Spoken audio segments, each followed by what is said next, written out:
Price the Lord, ஹல்லேலூயா. கிறிஸ்துவுக்குள் பிரியமானவர்களே, இந்த அருமையான காலை வேளையிலும் தேவ சமூகத்துக்கு வந்த உங்கள் ஒவ்வொருவரையும் இயேசுவின் இணையற்ற நாமத்தினாலே அன்பின் வாழ்த்துக்கள்.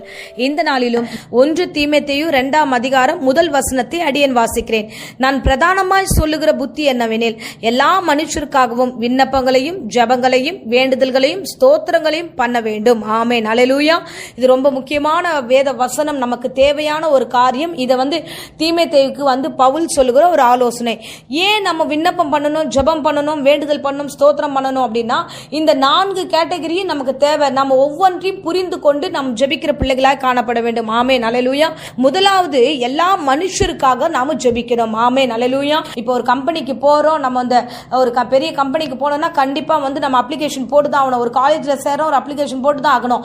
ஸோ அப்போ எல்லாத்துக்குமே நம்ம ஒரு காரியத்தை செய்வது போல தேவன் கிட்ட இருந்து ஆசீர்வாதத்தை நம்ம பெற்று மற்றவர்களுக்கு கொடுக்கணும்னாலும் அவர்களுக்காக நாம விண்ணப்பம் பண்ணுகிற பிள்ளைகளாய் காணப்பட வேண்டும். ஆமென், ஹல்லேலூயா.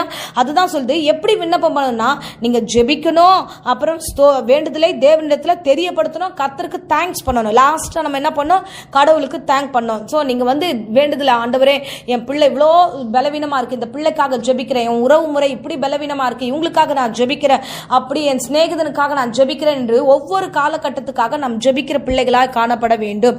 எல்லா மனுஷருக்காகவும் ஜெபிக்க வேண்டும். ஆமென். அதுதான் சபையில இருந்து கற்றுக் கொடுக்கிறோம். எப்பயுமே நம்ம என்ன பண்ணுகிறோம்னா, நமக்கு நாமே ஜெபித்துக் கொள்ளுகிற பிள்ளைகளாக காணப்படுவோம். இல்ல நம்ம எப்படி ஜெபிக்கணும்னா, எல்லாருக்காகவும் ஜெபிக்க வேண்டும்.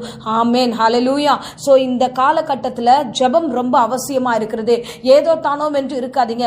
சபையில எத்தனையோ பிள்ளைகள் வருகிறார்கள், குறைவோடு வருகிறார்கள், பலவீனத்தோடு வருகிறார்கள், பயத்தோடு வருகிறார்கள், வருமானம் இல்லாம வராங்க, எத்தனையோ குடும்பத்துல சமாதானம் இல்லாம வராங்க. சோ இதற்கெல்லாம் நாம் ஜெபிக்கிற பிள்ளைகளாக காணப்பட வேண்டும். இதனால நமக்கு என்ன ஆசீர்வாதம் பாருங்க. யோபு தன் சிநேகிதனுக்காக ஜெபித்தான் என்று வேதம் சொல்லுகிறது. ஹல்லேலூயா, ஹல்லேலூயா. சோ சாதாரண விஷயம் இல்ல. அவரே துக்கத்துல தான் இருந்தாரு. ஆனா அந்த நேரத்துல கூட தன்னுடைய சிநேகிதருக்காக அவன் ஜெபிக்கும் பொழுது கர்த்தர் அவனுடைய சிறையிருப்பை மாற்றினார் என்று யோபு 42 விதமாய் நாம் வாசிக்கிறோம். அவன் மற்றவருக்காக விண்ணப்பம் பண்றான். ஆண்டவரே, என் பிரச்சனை இப்படி இருக்கு, நீர் எப்படியும் எனக்கு செய்ய நினைத்தது தடைபடாது, நான் அறிந்திருக்கிறேன்னு சொல்லிட்டு யோபு 42 அவர் சொல்லுவார் இந்த ஆரம்பத்துல.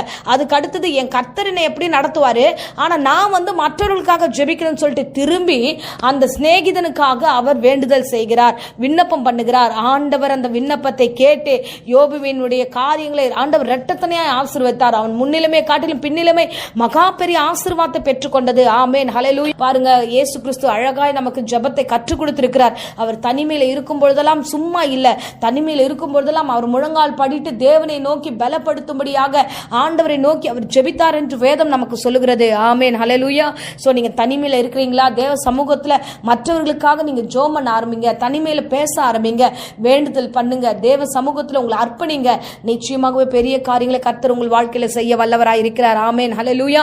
இன்னைக்கு காலையில எழுந்ததுமே தேவ சமூகத்துல நான் ஜெபித்துக் கொண்டிருக்கிறேன். அப்ப என் மனதுல சொல்லுகிறது, யோபுடைய நிலைமையை போல நாம் இருந்தாலும் நாம் ஜெபிக்க ஆரம்பிச்சிட்டோம், கண்டிப்பா கர்த்தர் பெரிய காரியங்களை செய்வார் என்பதுதான் அந்த யோபு 42 தேவரீர் நீர் சகலத்தையும் செய்ய வல்லவர், நீர் செய்ய நினைப்பது தடைபடாது என்பதை அறிந்திருக்கிறேன் என்று யோபு சொல்லி தன்னை அர்ப்பணிக்கிறார். அதே போல இந்த நாட்கள்ல விசுவாசத்தோடு காத்துருங்க. பிராமிஸ், இன்னைக்கு ஆண்டவர் ஒரு வாக்குத்தத்தம் உங்களுக்கு கொடுக்கிறார்.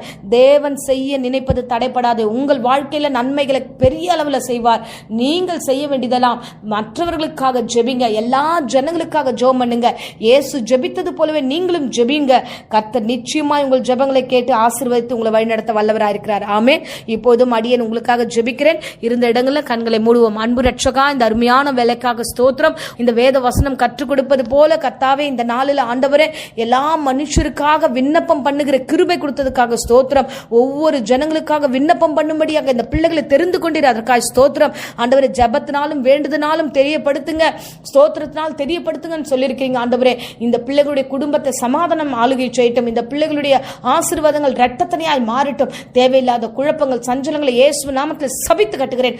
பூரண சுகம் உண்டாகட்டும். விசேஷமாக யாராகிலும் வியாதியோடு பலவீனத்தோடு இந்த வேளையில இருந்தா பூரண சுக பல ஜீவன் அவர்களை கொடுத்து வழிநடத்தி ஆசீர்வதியும். இயேசுவின் நாமத்தில் ஜெபத்தை ஒப்பு கொடுத்து ஜெபிக்கிறேன், ஜீவனுள்ள நல்ல பிதாவே.